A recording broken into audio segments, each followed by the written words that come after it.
Hi, and welcome to the Philosophy Film Club. This is Patrick again. This is our third show, and today we'll be talking about The Giver. But I just want to talk briefly about the show as a whole. It's been a great, interesting couple of months now. I guess we've done two movies so far: Dead Poets Society and The Gravity, and they've both been very, very popular, interestingly. And I'm really, really happy with the way things are going. We've also introduced the Afterthoughts show, which we did after the last call regarding Gravity, where both me and Adi, who host this call, where we discuss our thoughts about the overall after having these caller sessions.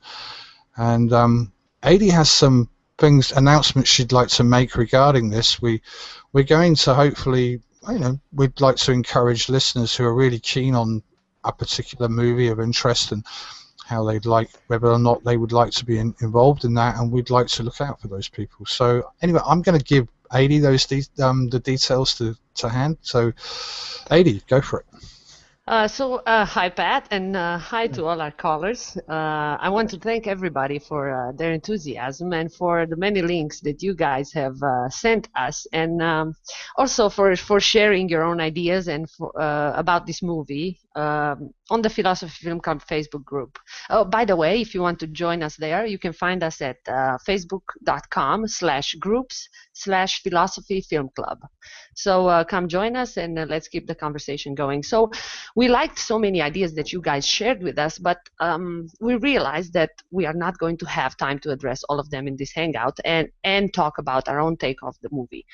So this is why we decided to make a list of all your suggestions and address them in our next podcast. Just like, for example, we did with Gravity, Patrick and I will meet again in about a week and record the Film Club Afterthoughts. There we will go more in depth, and we will talk about other aspects of the movie that, because of time restraints, probably we won't get to talk about today. So we would also like to invite another member of the group at that time to be there with us in the Afterthoughts podcast. Now, we don't have anybody in mind yet, but we will choose based on your feedback and on your suggestions in the Facebook group and also on the Google Plus page. So if you put forward an idea or linked an article that had a specific approach to the movie, and for example, you won't hear it in this podcast, then tune in to the Afterthoughts, the Giver Afterthoughts, a week from now. If you listen live to that podcast, you will be able to ask questions and pitch your own ideas in chat, and we'll make sure to address them there. So also make sure to keep posting on the Facebook group. We will be there paying attention. That's all I have about the club. Now let's start talking about the movie. What do you think, Pat? I was wondering, what was your take on it? My take on the movie. Well, I've struggled a little bit with this film. In some ways, it's it's a very rich film. Lots of metaphors and all kinds of really. From a philosophical perspective, it has a lot of potential, and I imagine the potential probably comes from the book. I know I've had people talk to me about the book and everything, and it's not to say that the movie was poor, because I haven't read the book, so I don't know. It just alluded to some really interesting ideas, I thought, and I struggled with it. So this tonight, or is more of me asking questions about this movie, or asking questions of the callers, yourself, Adi, and stuff, and see where things were going with this movie. One thing I will say about this movie, it was beautifully shot. I mean, I watched it in high definition. I think it must have been like some 4K version, and it was beautifully filmed. I think. That's probably true of a lot of movies these days, but this movie was exquisite, I think, in terms of that. But yeah, what were your thoughts, Adi? Well, just like you, Pat, I find myself very torn when it comes to The Giver. I think my mistake was that I read the book before I watched the movie. So usually when I come across a movie that is based on a book, I usually like to read the book before I see the movie. Now, this allows me to read the story and make my own movie, in my own head without having any previous visual reference. And Right. only after I'm done with the book, I usually allow myself to sit down and watch somebody else's vision of it. Right. This usually works pretty well for me because I don't get attached to my own idea of how the movie should look like. And most of the time I enjoy watching the story told from another perspective. But so usually when it comes to book-based movies, I tend not to be a book lover and a movie hater. However, in the case of The Giver, I love the book so much, which in places left me with a slight aftertaste of Orwell's 1984. Mm. While the movie was a pretty big disappointment for me. So get ready to hear me loving and hating on the movie at the same time. Yeah, that's interesting. Yeah, I must admit, I tend to I've learned my lesson about reading books before a movie, unless it's something like, of course, Lord of the Rings, or because I read those books when I was a child, of course. But I try and avoid it because I know that sometimes it can spoil your overall. My Yeah. overall feeling with the movie was I did quite enjoy it, but it was missing some points, which we'll go into in later Yeah. detail. Sorry, was there something you wanted to add? Yeah, I was thinking Yeah. it's a tough choice because either you let the book spoil the movie or you let the movie spoil the book when it comes to book-based movies. So Yeah, it's a tough choice. I'm sure. Yeah. Anyway, we got a few callers on today, and I'd like to introduce Jared. Jared's from the US, I believe. You can correct me if I'm wrong, but Jared, what was your thoughts about the movie? Well, I mentioned to 80 just before we got started here that I've watched the movie twice now, and it's still kind of settling with me. I don't have an overall impression of it, or I'm sorry, I don't have an overall conclusion, but I noticed that it's kind of fragmented for me. Some of the scenes seemed very emotionally evocative, but in general, it just seemed like it was from one scene to another, nothing incredibly cohesive for me. And then the movie just kind of ended. Um, I really enjoyed the visuals. That was a great part.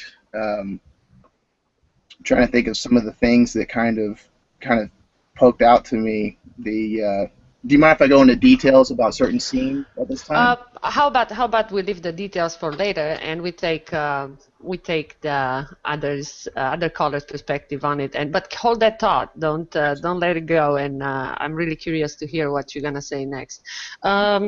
Next caller we have Benjamin. Benji is from Denver, if I'm not mistaken.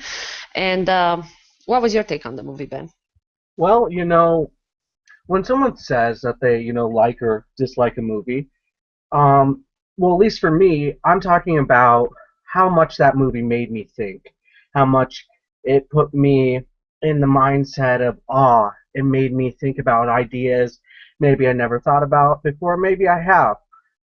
So, in regards to this movie, I thoroughly loved it and enjoyed it.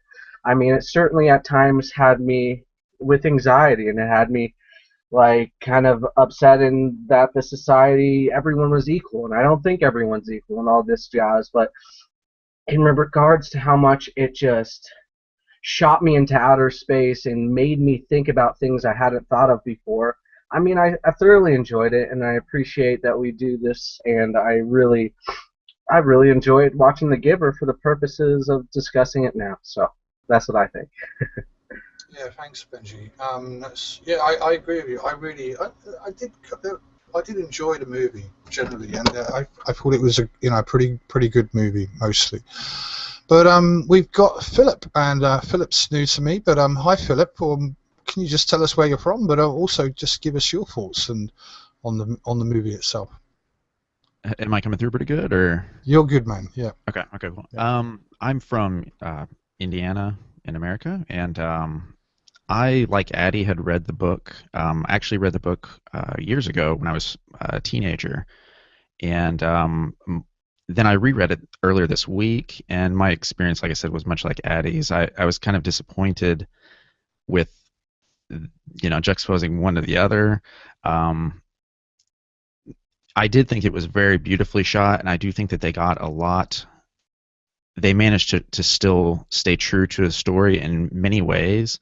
There was a lot that that was consistent between the two. So I was pleased. I think I would have enjoyed it as a movie if I had seen it first.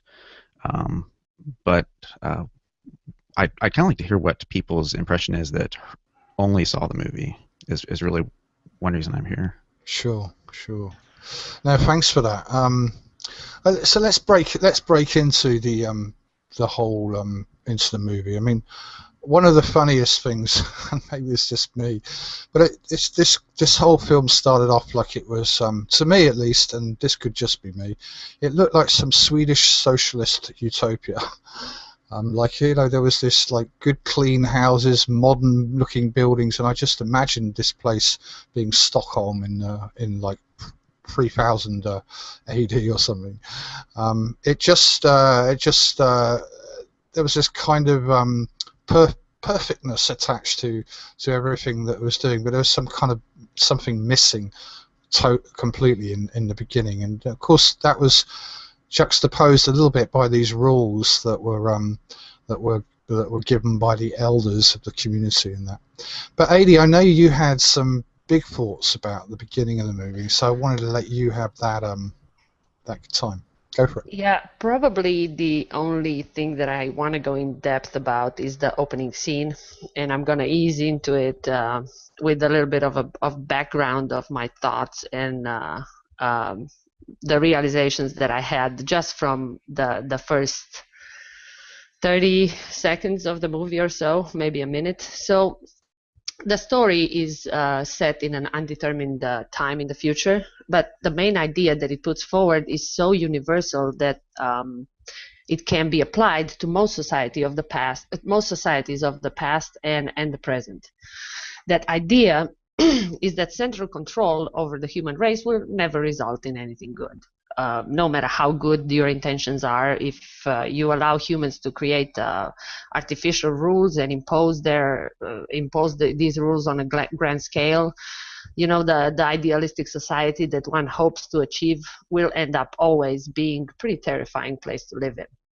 So the movie paints a very good picture, in my opinion, to what happens to a society that chooses to exert control and impose these rules, these artificial rules that come not from a moral and philosophical view of the human life, but from a utilitarian perspective.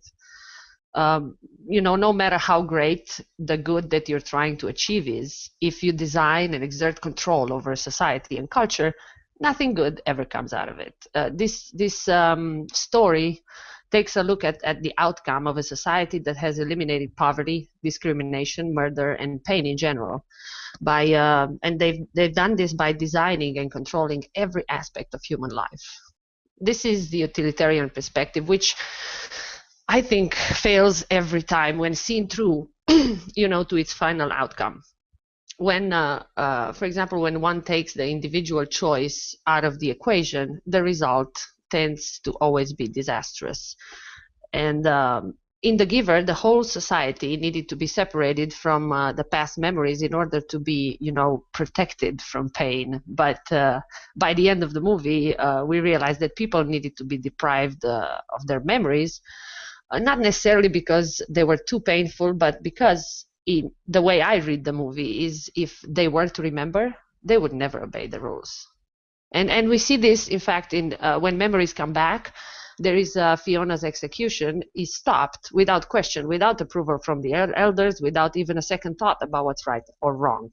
So the memory loss in this movie is taken to extreme, and the outcome, of course, the outcome of the society ends up being extreme itself. But isn't this what happens to humans that didn't learn the lessons from the past? And isn't this what is happening to us today?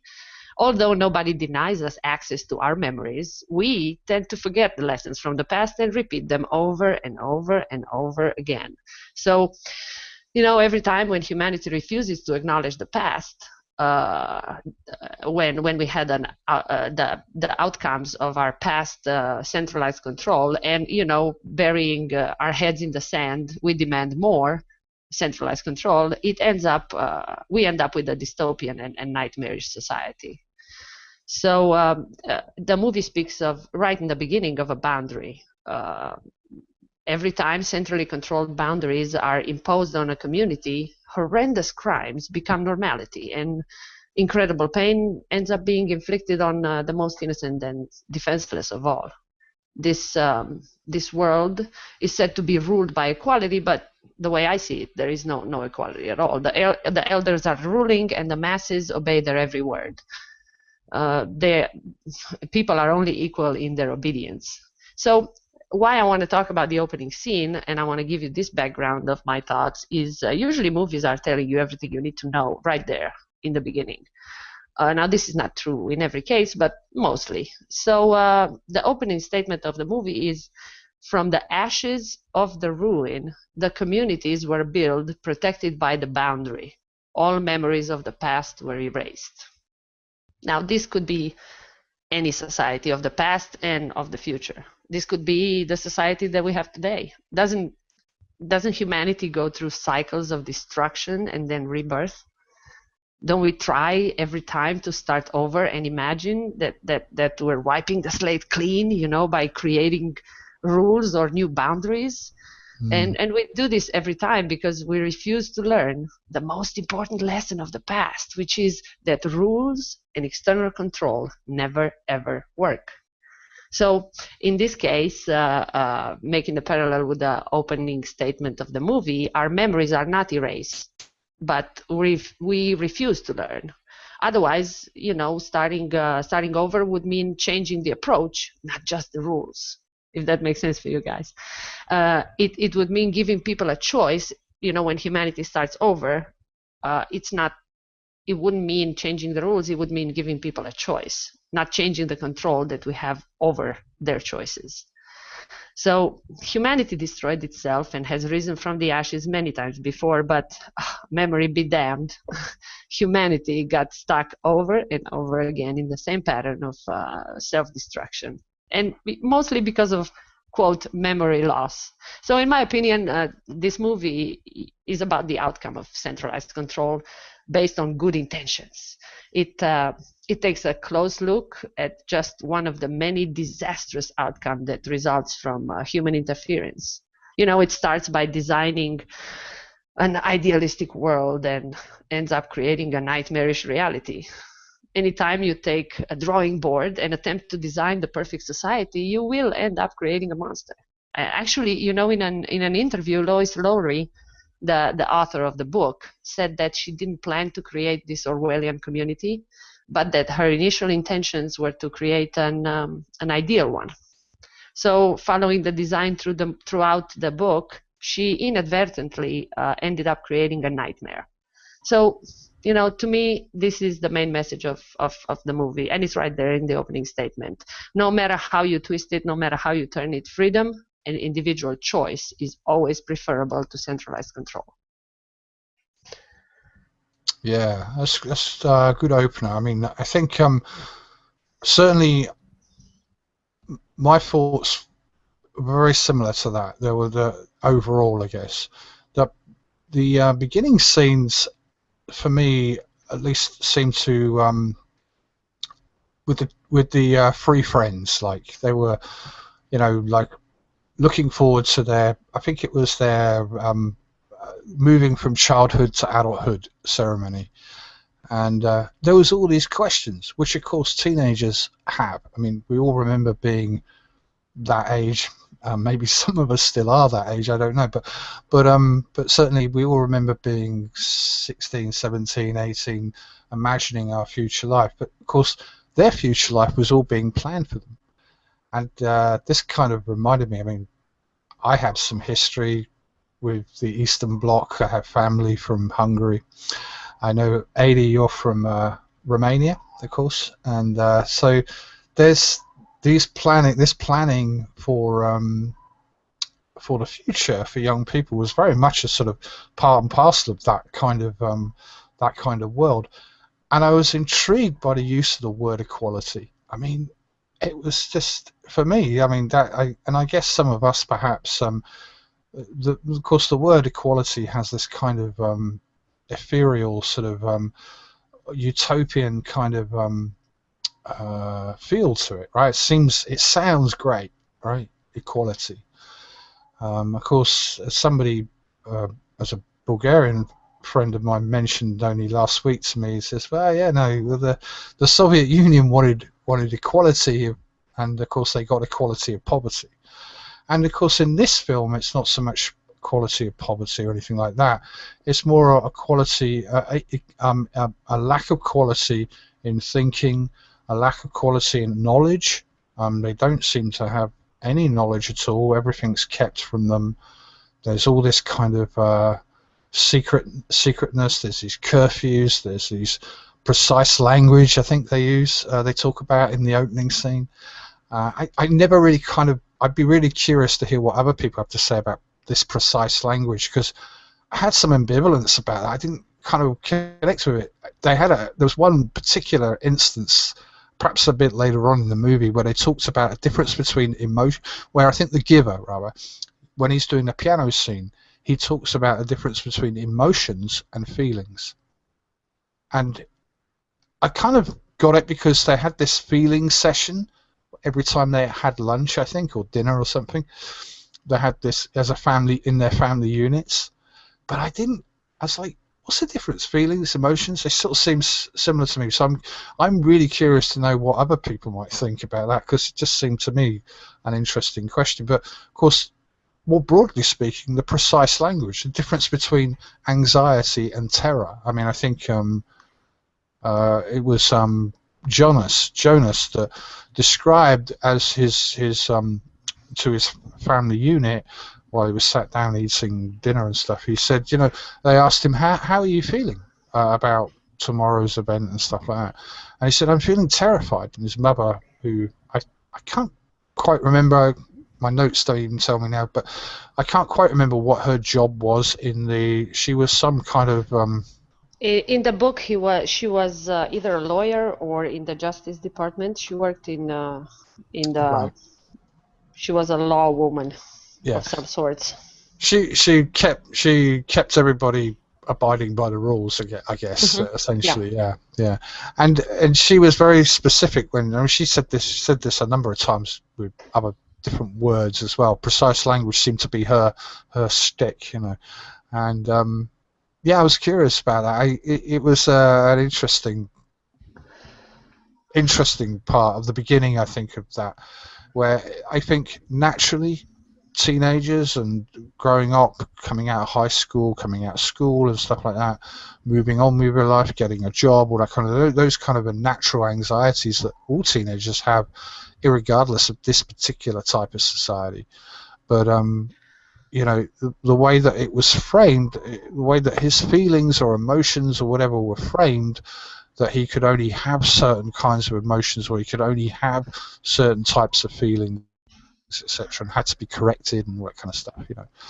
Did anyone have any thoughts on that? I mean, perhaps I'm going to pick on you, Jared, maybe, if you don't mind. I did just have a thought, listening to you there, about the precision of language, and the idea that came to mind, like, as a consequence of how everything else was, equal and the same, and they really promoted this sameness, or that concept, a lot, and how the idea I had was a consequence of strict precision in language. Like, in some ways, I kind of see, like, your language being a consequence of your consciousness, or your soul.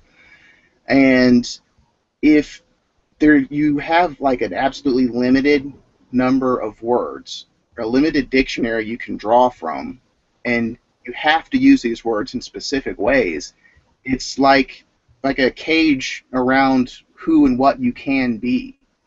And that's an after consequence of, like, they all have the same chair. Even the trees have the same limbs. They're all manufactured. Like, this replete homogeny across the entire society. It just seems like, I don't know. That was just a thought I had with that. How a consequence of that kind of precision language. No, it's a good point. I mean, yeah, I have some, as I say, some ambivalence with the whole thing, but yeah, there's this, we must, there's a form of control with that, and I think it's interesting that control goes deeper in the sense, and maybe I'm fast forwarding here a little bit, but I mean, there was one particular element I thought which is interesting, and was they used in this kind of society. They used to I mean, there's a great scene at the beginning where the elder, she greets all the youngsters who are growing up and stuff like that, or going into adulthood, and they all assigned their particular job and role for the next day and for the rest of their lives, kind of thing.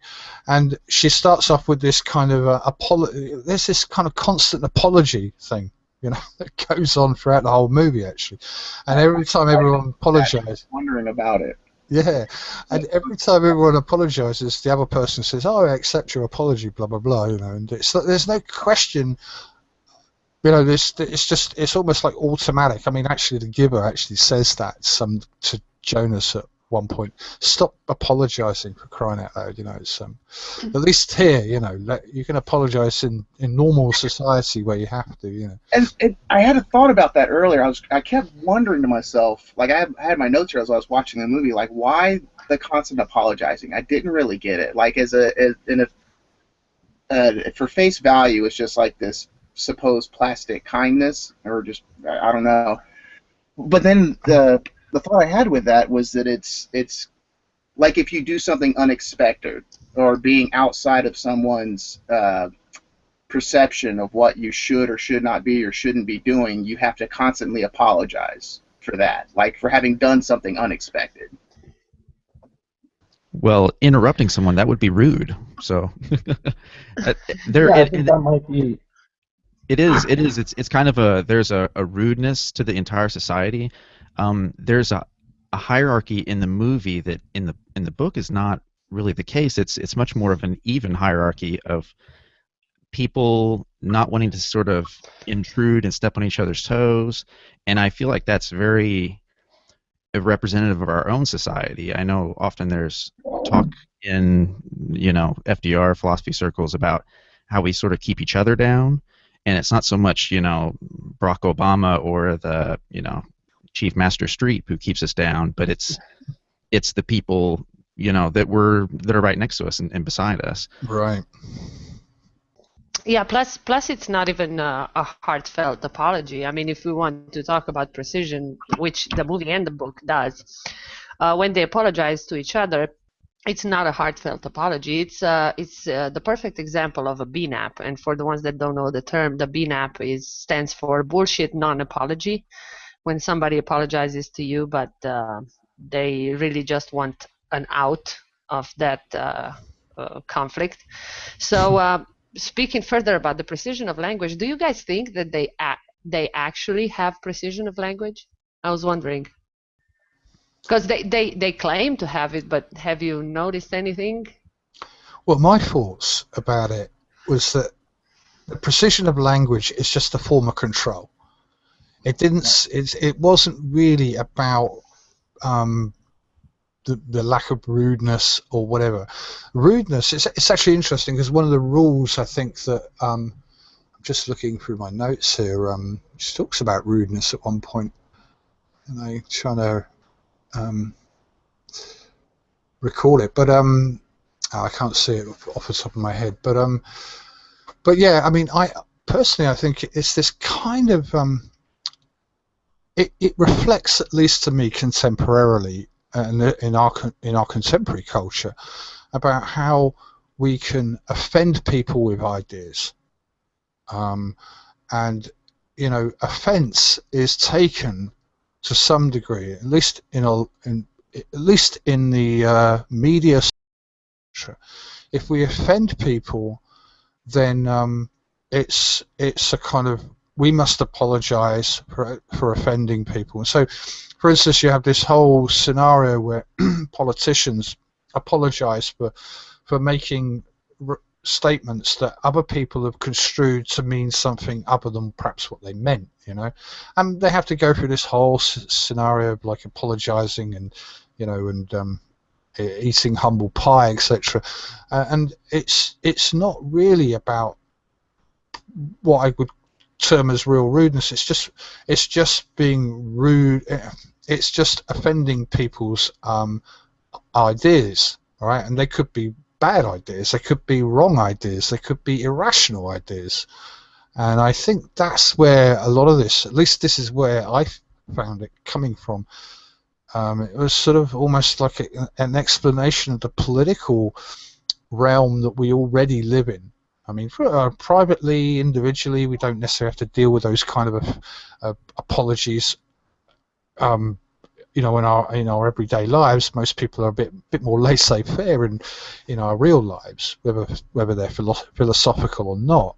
But I think in the public life, oh gosh, we all constantly having to apologise for making this supposed, I don't know, racist statement, sexist statement. I don't know, you know, and it may not have been racist, they may not have been sexist, but you know, but because people can just sort of twist and turn with language, they can, you know, so it's a clever.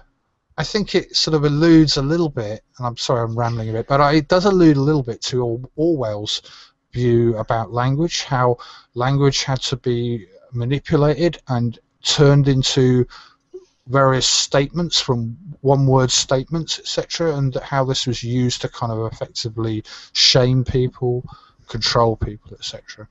Does that make sense? Yeah, at least to me. I hope it makes sense to the callers and the listeners. Right.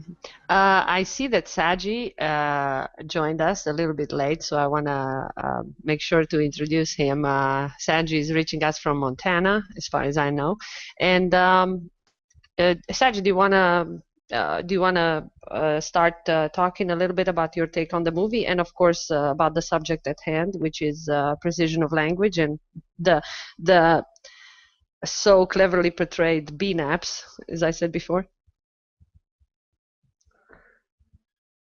Take it away, Saji.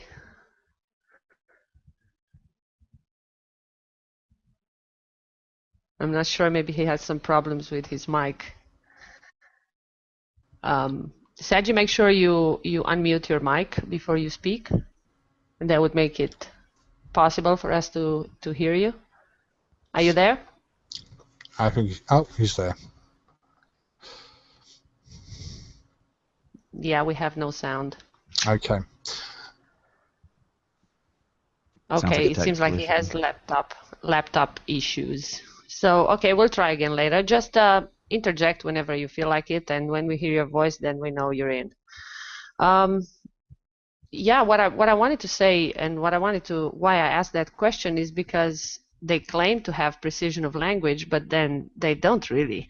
I mean, they use the word stirrings for sexual desire. That's avoiding language and avoiding to be precise. They use the word release for murder. How is that precise language?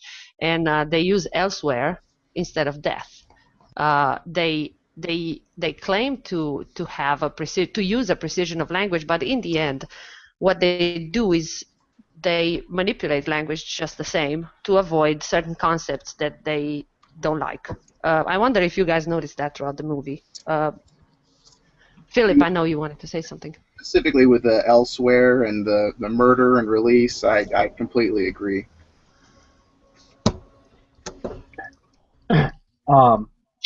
Also, in regards to the precision of language, I remember a scene where they're talking about love, and they say, love is a meaningless and obscure word. And, I mean, you know, if you want to be precise, let's talk about what it is rather than what it isn't. And I think throughout this movie, there's a lot of undertones and a lot of explicit times as well, where, you know, what they're doing is simply for control and nothing more. And so the precision is only so far as to control the people. Other than that, you know, it's stealing away what people would have as a genuine experience. And every single time, I feel like Jonas experienced a genuine experience, he gets put down for it. He gets sort of told, you know, that's not okay here, or even those emotions aren't really okay here, or in front of the family. When family should be a safe place to let off your steam, to share your truths. I think that for Jonas, he finds that he lives in a world where there is no place that he can go that's safe, and that's why I talked a little bit at the beginning about the waterfall. But yeah, I don't know. I've been just making a lot of notes here, so I have a lot to say. But I definitely agree that the language it's the opposite, right? It's an opposite world here in that it's not precise at all.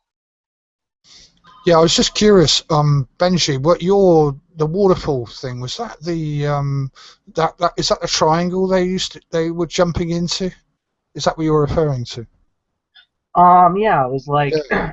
they thought it was a safe place, but then later on in the movie we find out that they're actually being watched on camera. And actually, they weren't being watched on camera the entire time until they were like inspecting them further and trying to find out their activities of the day. They found that there was a camera that could watch them while they were in there. Yeah, which is rather like the way Edward Snowden has said, look, oh, you know, they have all this information on you and they can just go and refer to it, right? Right. Kind of, how do we control a human? Right. How do we make sure that we have full control? And I think that it just purely stems from a biological standpoint of it makes you high to control people. Not even because it really benefits anyone in society, of course, but simply because it gets you high and, you know, you can get shit out of people. And I think it's really sad. And there's something else I want to say. But yeah, I'll just say that for now. There was something that really sort of upset me about the movie, but I'm not going to go into that quite yet. Sure, no, thanks. Philip, did you have something you wanted to add? I know we perhaps interrupted you earlier. Oh, that's fine. Kind of with the precision of language, I very much understand where you guys are coming from. I feel like one thing that the book does that the movie does not is in the early part of the movie, it whizzes by really fast. You're getting a ton of information very quickly. And in the book, it takes a good 55 or 60 pages, a whole third of the book, to get to the ceremony, which happens in the first 8 minutes of the movie.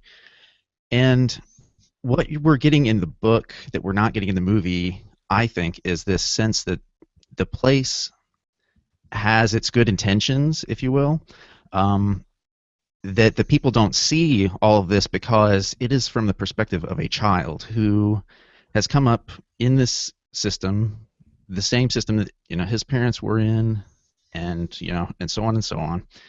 And so there's been a very careful building of concepts and management of concepts that obscures people's vision from what's actually going on. Very similar to our own world, I feel. And you guys see where I'm coming from? Oh yeah, totally. I think me and you, we both loved the book and didn't love the movie so much. And the more you speak, the more I find that I identify with your thoughts very much. So keep going. Don't stop. Yeah. Okay. And so being that we're coming from the perspective of a child, I mean, things like words like release and elsewhere. When you're reading the book, and you know, also too, you have to remember that it's not just the characters that are children that are coming up in the book. It's also children who it was targeted to in its writing, and the movie, of course, it's a Hollywood movie, so it has to be targeted to everybody. But the book being targeted towards children, you know, you do kind of get that. These words, they don't understand them. They really don't understand them. When they talk about being released to elsewhere, they think they're setting the people out to pasture. You know, like they're going on vacation. Yeah, exactly. Yeah, Grandma's going on vacation. You know, and in the beginning of the movie, they show the old people it's called the ceremony of release. And that doesn't, I mean, in the book that does not happen. You don't see the old people getting released. Like, that's a very private thing between the old people that happens. And in the movie, it kind of just looked like a doe in the Heaven's Gate cult getting sent out, bye-bye.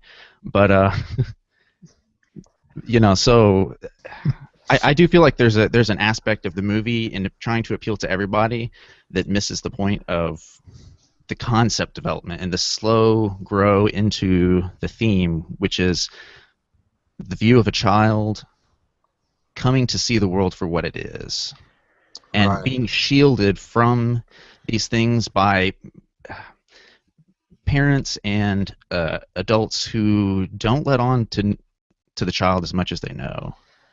Right.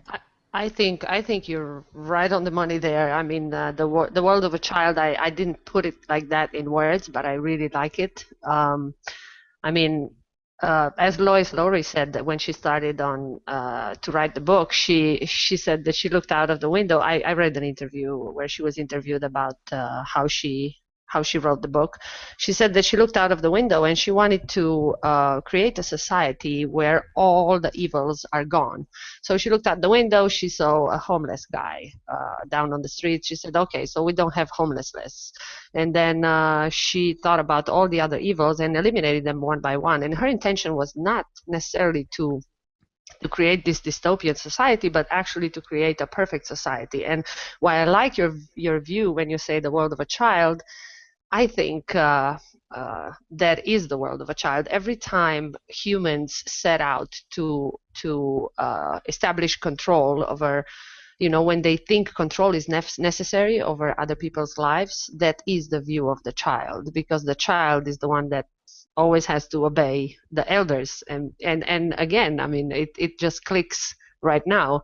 Who is ruling this society? The elders. And who is obeying? The children, quote children. So yeah, it is the world. A controlled world is always a world of a child, because a real adult that takes responsibility is always going to, in my opinion at least, and in my experience, is going to advocate for a laissez-faire approach to his community and to his society. So I really like the way you put it, the world of a child. Yeah, I connected with that. I mean, there's definitely huge references to childhood in this. I mean, some of them are very obvious, some of them are less obvious, but there's definitely this point where children are very much controlled. And I mean, what was very interesting was that they're put into these nurturing centres when they, I think they only, because the children that were then going to go into their family units appeared at the beginning in the ceremony of the children who were going to go into adulthood. They appeared at first, and these are the children that are going to go to their family units, etc., like they've been assigned. And of course, we all know the very important part of a child's life is potentially the first 5 years of their life, right? Or at least possibly the first 2 years of their life in many ways. And in some ways, kind of like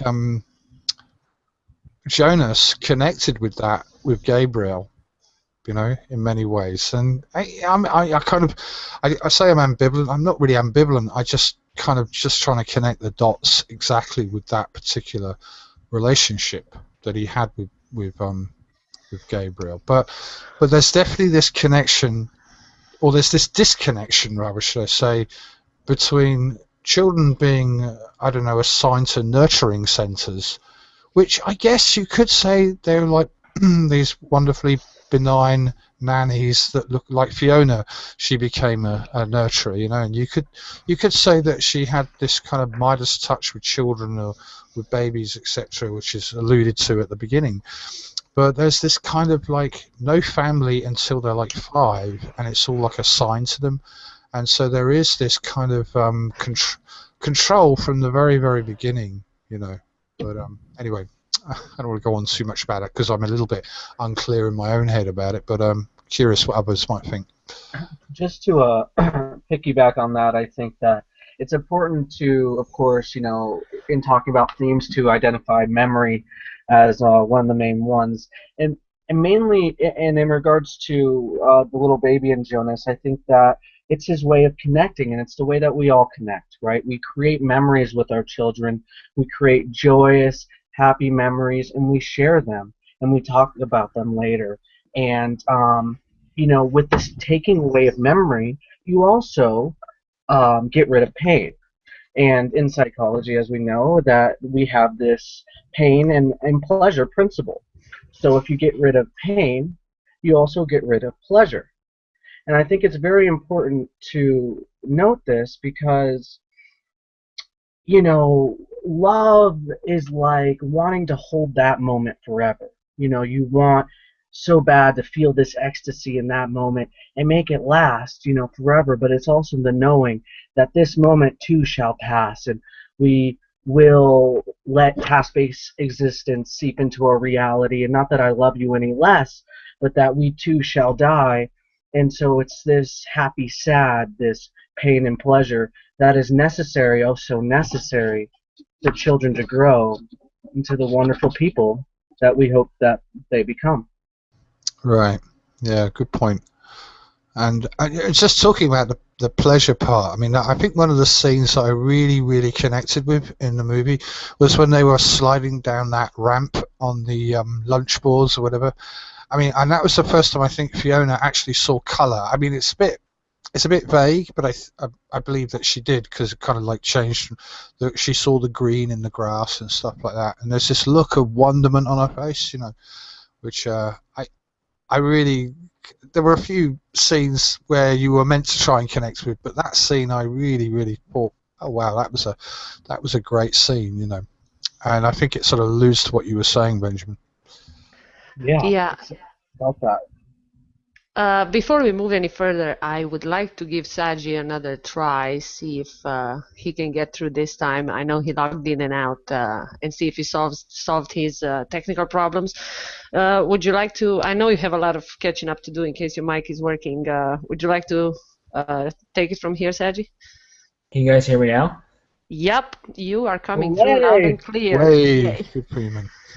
Solved the little problem by just using a completely different machine. So there we go. No problem. All right. So last I heard, there was discussion of the allegory of the childlike state of the movie. Yeah. Like the perspective of a child. Okay. All right. I don't know what I missed earlier in the conversation, and my apologies for being late. By the way, I totally got my time zones mixed up again. No problem. Take it from here. All right. So, yeah, and just to touch on the precision of language and the childhood aspect, I know when I wrote on the Facebook segment on this particular chat before today that the movie was very, very fast for me, and the impression I got from it, I mean, there were some good, decent intellectual ideas of depth. You know, it's not like a Michael Bay bang bang boom boom movie, obviously, but it seemed almost like a juvenile introductory to certain types of philosophy, like the typical dystopian. Let's have this perfect society built from essentially the fear of repeating, you know, these nasty histories where everyone was, quote, free. And the one thing that always drives me mad about these types of movies is they always look back upon, like, the dystopian future that this movie takes place in was obviously born from our current, you know, society. So things get so far where we have this perfection, you know, people are using weird things like precision of language and whatnot, and then there's this nostalgia for the way things used to be for some folks. You know, like, we got to get back to that. And I never ever hear talk about how the two worlds can be combined into something better than either one of them could have been individually. Does that make sense? No, it does. Makes total sense. And I've got some other thoughts on that, but I'm curious to hear more, Sagi. Go for it. Yeah. Yeah, and I think I was kind of hoping that's what this movie was because of the concept of the giver, just passing on the knowledge.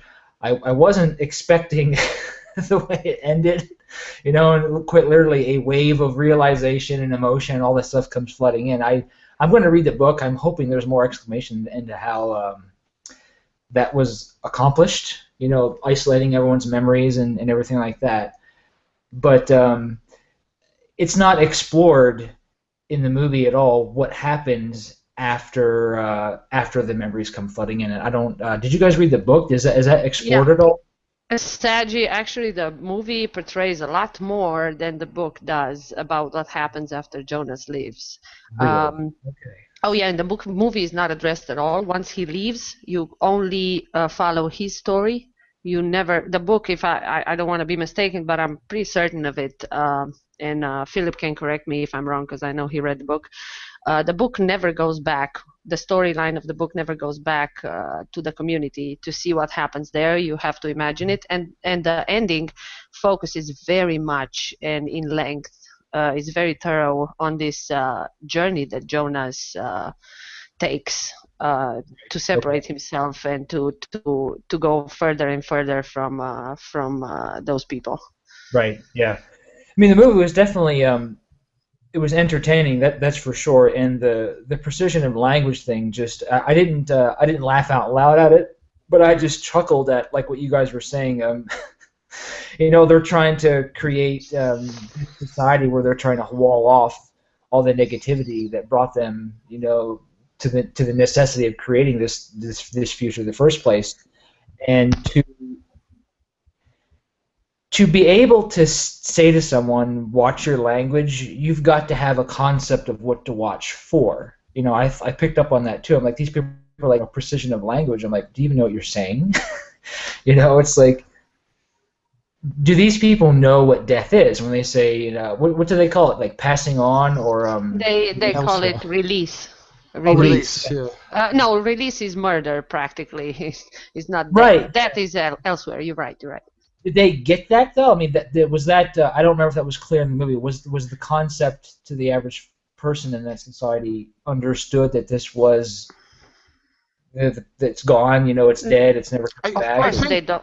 Sorry. Go ahead, Patrick. Go ahead. I was going to say, I think there is some intonation that elsewhere is kind of known as a dangerous place, because I think when Fiona says, when she gets all kind of panicky when Jonas says, you can't leave and stuff like that, you'll be sent to elsewhere. She kind of, even though she uses that word, she kind of knows what it means, right? At least I get the inference that she knows what it means, Yeah. Yeah, so I would have to disagree with both of you guys. Okay. In the book, I'm sorry, in the book and to a certain extent in the movie also, people in the community do not know what death is, and they use the word release to protect themselves from the concept. In fact, when Jonas watches that recording of his father, quote, releasing the baby, he is very troubled by it, because that's the first time when he finds out what the word release actually means, and he realizes that it's murder. And in the book, this is described thoroughly. Like he refuses to go home that night. He's shocked. He does not want to have anything to do with his father anymore. And the giver lets him spend the night there, and that's in the book, until he calms down from this incredible shock of finding out what the word release means.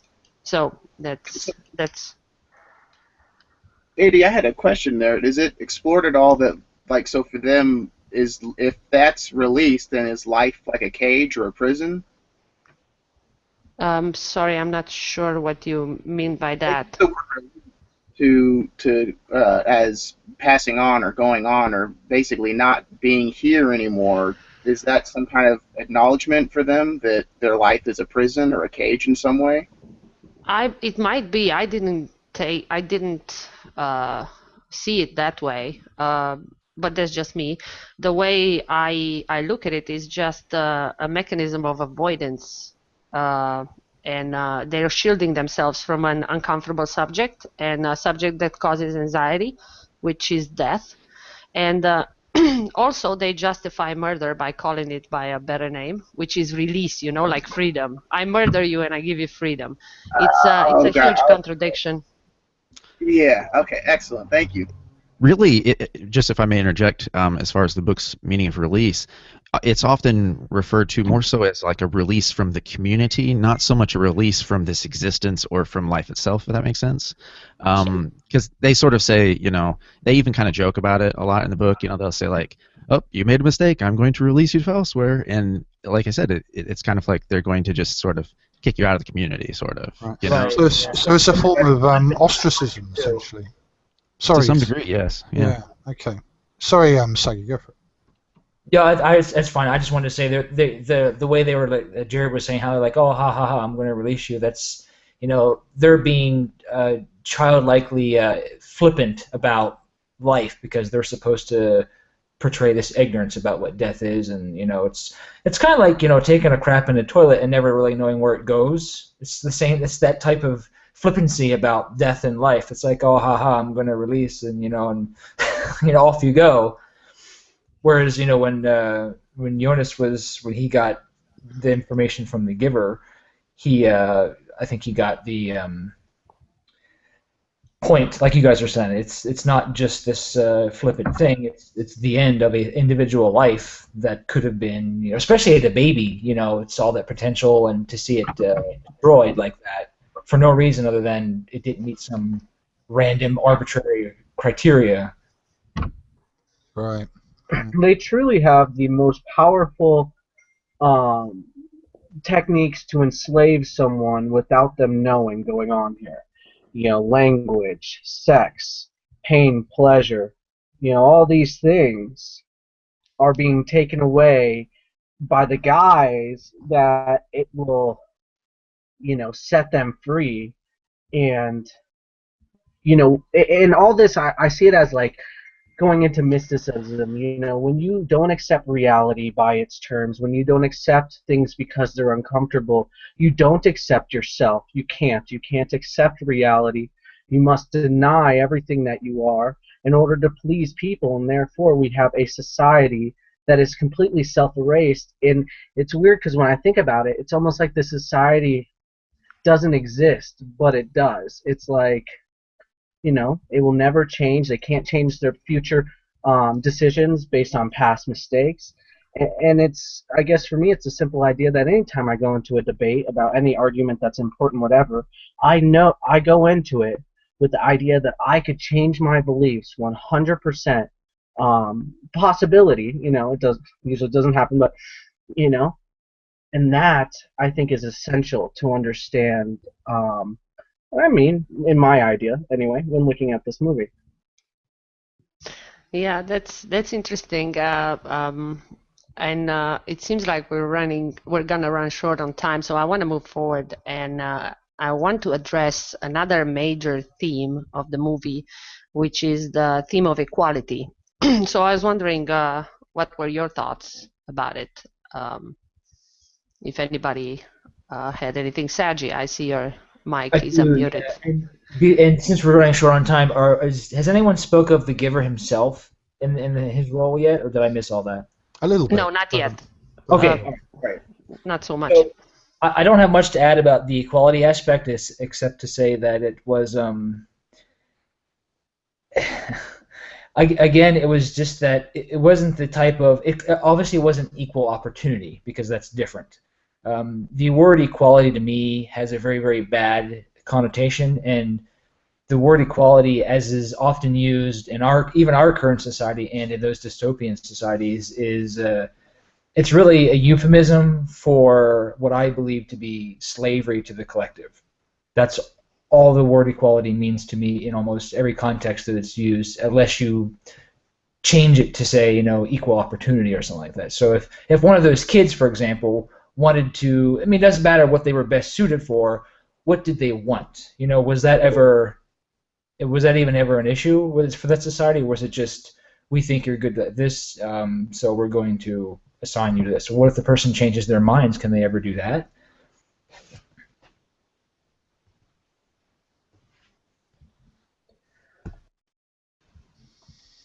Yeah, no, I think the equality, I think you're right. It is a sort of form of slavery. It's a form of it sounds. Of course, this is a wonderful thing about equality in this particular, in our current culture, equality sounds like a great thing to achieve, right? Sure. Yeah. It's and I think it was very great daring do of the author and including the filmmaker in this way, to actually be quite sort of specific about equality. I mean, almost to be quite sort of, sorry, not specific, but explicit that equality was a bad thing. I mean, I remember from the beginning scene, he says there was no fame, no my notes. Oh yeah, that's right. No popular, no fame, no losers, no winners. And you knew that as he was saying all of those sorts of things, that this was not a great thing, right? I mean, no losers, no winners, no fame, no popular. No growth. Yeah, I mean, it's just, you just kind of knew that this was a bad idea, and of course, equality in our current culture is a very for a lot of people, it's intrinsic with goodness, virtue, and all those kind of things, right? And I think it was great. That was probably one of the most daring aspects of the movie, I think, to challenge that notion, because it's so embedded in our culture, this idea of equality. Equality is it is a utopian ideal, which ironically relates to what Adi was saying about the author wanting to create a utopia and then creating a dystopia, right? So I think it totally relates for me. Yeah. How does anyone else feel? I think you're totally right, Patrick, especially when you said that the reality, equality, the way we see it in our society, practically what you guys described are the state school, with nobody should be popular, nobody should be a winner, no winner, no losers, no reason, just obeying the rules. I can make the parallels between the givers, the community from the givers and the state school, the way it is run. But there are so many contradictions in the movie, which it takes a really the eye of the hawk to spot. I'm sure I didn't spot all of them, but a few came into my mind. For example, what is the community most afraid of is repeating past mistakes. And how do they go about it to protect themselves from repeating past mistakes? They erase their own memories. This is insane. It's an insane solution to an insane fear. As far as equality goes, there is another huge contradiction in the movie. The community claims to live in equality, but there is absolutely no equality there. In fact, there is such little equality that when they run across the closest thing that resembles it, which is two identical babies, two twins, they actually murder one of them. This is a very good portrayal, in my opinion, of the hypocrisy of such a community. They have sameness. Sameness is good. Sameness is the fabric of their community. Everybody's proud of it. But then you cannot have two people that look exactly the same walking around. Right. You can wear the same clothes, live by the same rules, eat the same food, even ride the same bicycle, but you cannot have two people that look the same. So this is one of the underlying truths that the movie puts forward, at least the way it came across to me. People claim that they want equality, but only the kind of equality that they can create and control. Real equality, natural equality, is totally rejected. There are no two human beings that are more equal than two newborn babies that are twins. This is the closest that we get to witness natural equality. And the fact that they need to murder one of them while they still pride themselves on living in equality portrays the huge hypocrisy of the egalitarian system, which is all about control and not necessarily about equality. Eddie, I wanted to add an example of that hypocrisy I had thought of earlier. How we're at the end, the community manager, the lady, Meryl Streep's character, was talking about men fighting over lines in the sand, and their quote-unquote solution was to just eliminate the other side of the sand, to where they all live on plateaus. Mm-hmm. Well, that actual physical boundary does not exist in the book. That is something that the movie creates. In the book, Jonas just takes off and he goes through field after field and he leaves the community behind without actually overcoming and going through a physical boundary like the triangle of stones that he has in the movie.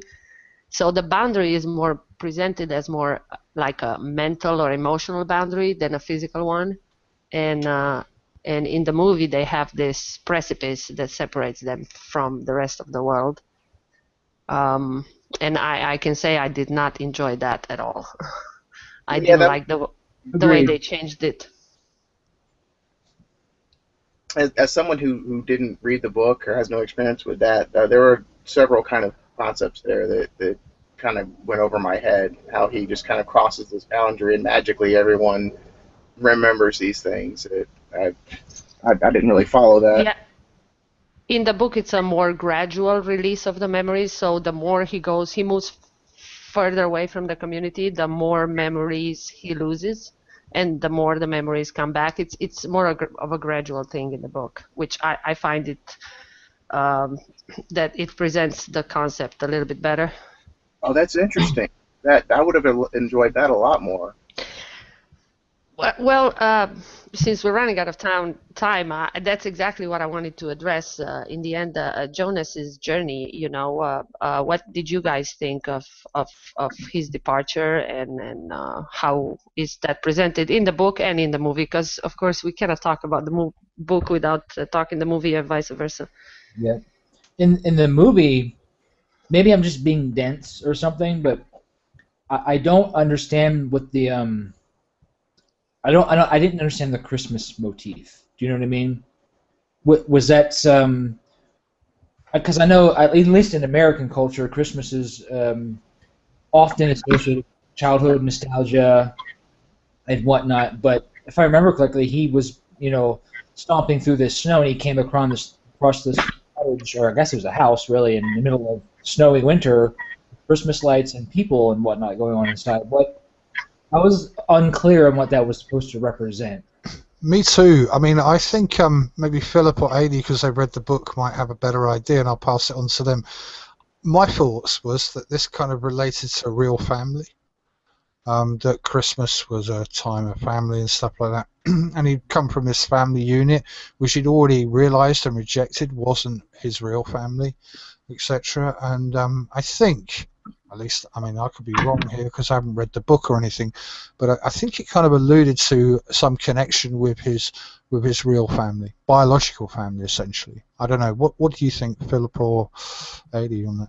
You're spot on, Patrick. In the book, the giver gives Jonas this memory of a Christmas experience, and it's not connected to the sled experience of snow and the first memory that the giver gives him, but he does give him this memory of Christmas, and he doesn't really have there's not so much a religious connotation to it, but much more like the family and the hearth and the warmth, and also to grandparents. There's he mentions he asks the question, who are those old people over there? Because they don't have old people in the community in the book that are within their community. They just have parents and children.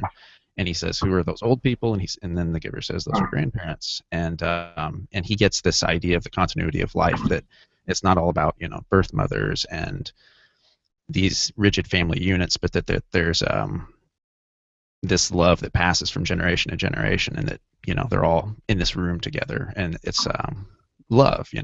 That's where he gets the concept of love delivered to him in the book.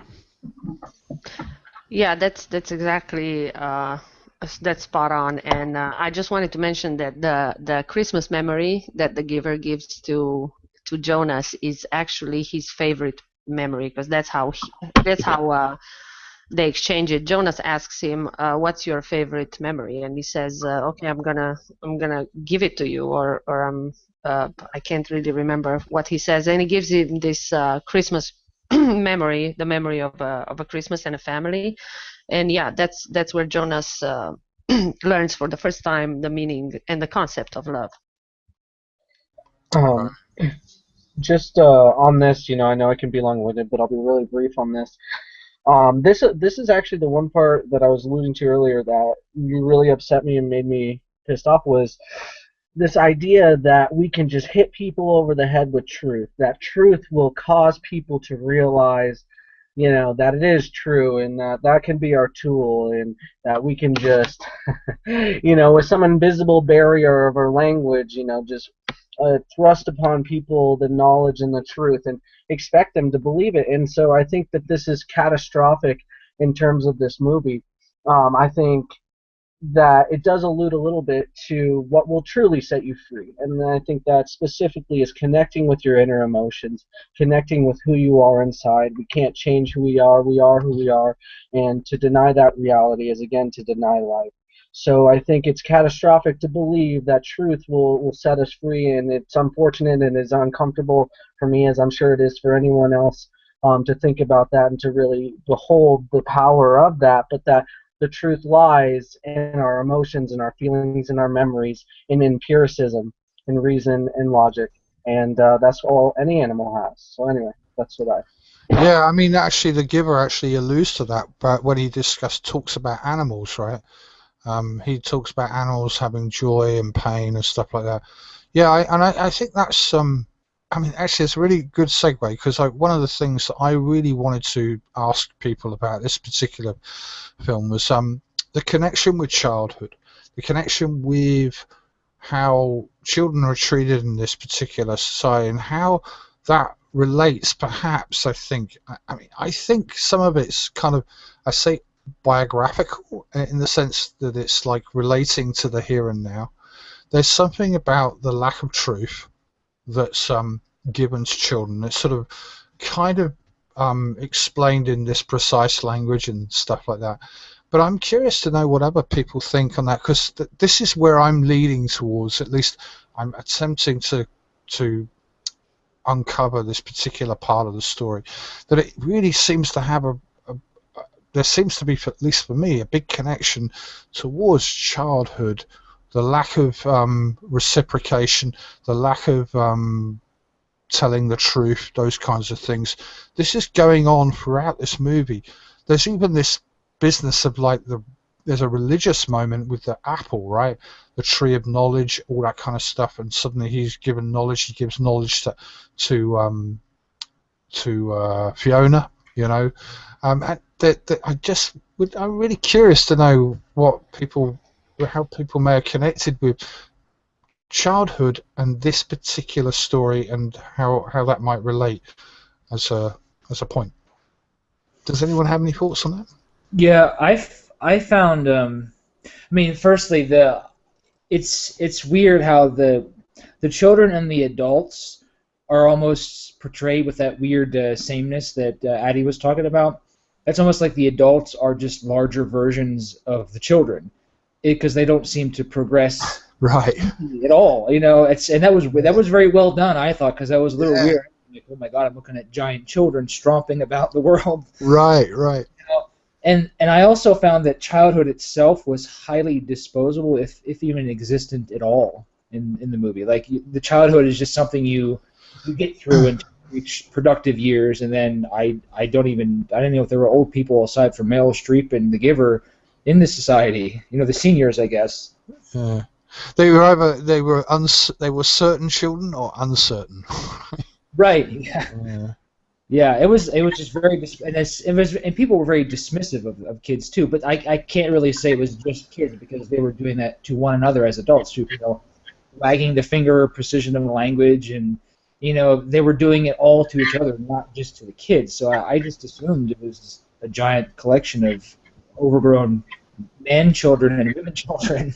I had that impression too, that pretty much everybody was in some kind of childlike state except for The Giver and Meryl Streep. Like, they were the only actual people, and everyone else was just a fixture of their world. Yeah, and that reminds me of the one thing that really I'll get to that in a second if we're not done talking about the childhood aspect. Oh yeah, I'm done. Oh, okay, yeah.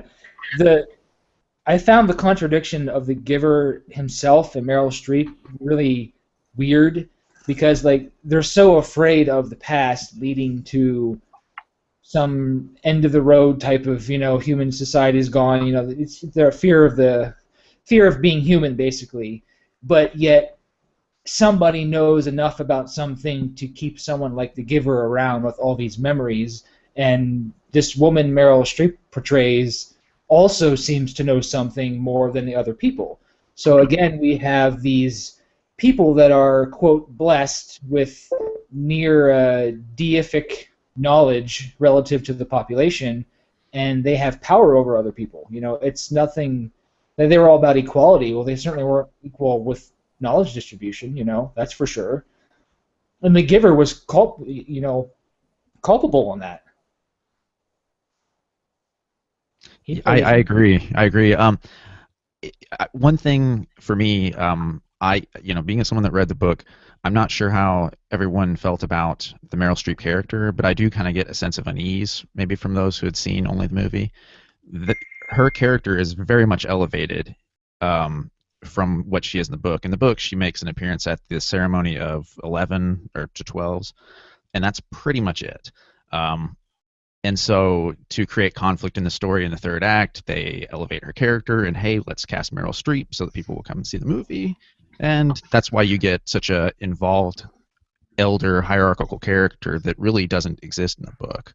In the book, the Giver... in the movie. Like, she's not there in the book at all.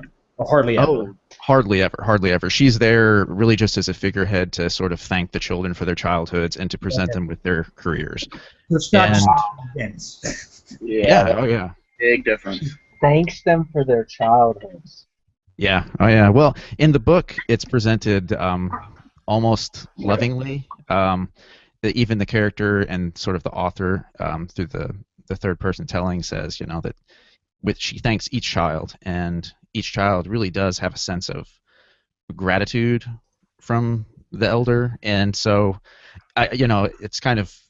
it's an interesting juxtaposition. In the movie, it happens so fast that it seems very, very strange and out of place and odd. Yeah, I think you're interesting, Philip. I mean, you're right. I found, again, I go back to this particular feeling and thought that I had about those particular moments, like the empathy. I called it empathy as a form of control. So it was like there was these. I mean, the father. Remember the father in the and he was like looking after Gabriel, and he obviously had some empathy, right? He obviously wanted to help. We had the what was it, the comfort toy or the comfort objects, which was a hippo or was actually an elephant, whatever, which is sort of equates to the mythology of you give to children, like the bullshit that you feed children, and of course But there was this kind of there was this point where they just couldn't really. They would be nice up to a level, right, up to a point, and they would have this empathy, and it would only go as far as the control. As long as the empathy was enough to keep them warm and feeling safe and kind of all that kind of stuff, that was enough, right? They cross that boundary, then problem. But yeah, sorry, Adi. I would say that, sorry to interrupt, but I would say that calling it empathy, it's quite a bit of a stretch. I would call them mimicking empathy as something that they cannot feel, which again plays into the bullshit non-apologies, because they're not really heartfelt apologies. So what they end up doing is they have no emotions, and therefore they cannot have empathy. How can you have empathy without emotions? So what they end up doing is mimicking empathy. You're right. You're right. The way that the elders told them empathy looks like, so be respectful, but they have no feeling of empathy at all. Yeah. Right. And just to touch on the world of a child and the child theme, I mean, the whole movie portrays, the way it came across to me at least, the damage that culture can do to a child's brain, to a child's behavior, and how hard it is to abandon your culture.